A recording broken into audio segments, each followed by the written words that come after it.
Two crucial issues of concern to the Bahamas discussed as Caribbean leaders came together for their annual summit in St. Lucia. Representing Prime Minister Perry Christie, Foreign Affairs and Immigration Minister Fred Mitchell is just back from the meeting where he said discussions centered around strategies for growth and development of the region, but he also used the opportunity to hold direct talks on Haitian migration and the CLICO fiasco. Giovanni Stewart has tonight's top story. The failed CLICO insurance giant, an issue discussed at the 33rd CARICOM Heads of Government meeting in St. Lucia. Foreign Minister Fred Mitchell says talks were held with regional partners in hopes of bringing some sort of resolve to that long-standing issue. The collapsed insurance company had financial problems, which forced it into liquidation in February of 2009. That left thousands of clients up in arms and scores of workers on the unemployment line. Mitchell highlights discussions with Guyana officials. The government of Guyana used its national insurance money, $34 million US, and invested it in CLICO Bahamas. And the company going belly up, they've lost the money. The government there is saying that this is an obligation that the Bahamas government ought to consider repaying. So this was a first.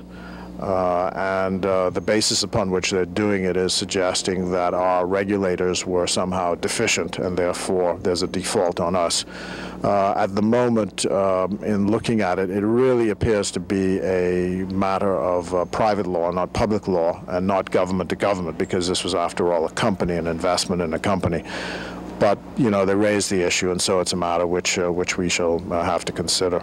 Haitian migration is always a big topic during CARICOM meetings, and the foreign minister held private talks with officials from that country. It comes just weeks after the Abaco boat tragedy, in which 11 people lost their lives. This underscored the need for urgent action to help end the illegal migration problem stemming from Haiti. Minister Mitchell says Haitian President Michel Martelly committed to working with the Bahamas to resolve the issue.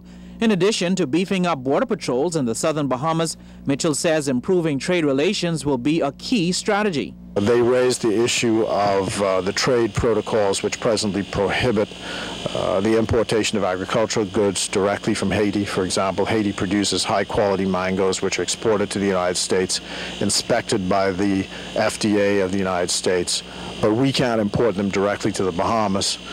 We have to import them through the U.S., which adds to the cost. To make it happen, the Haitian president made this suggestion.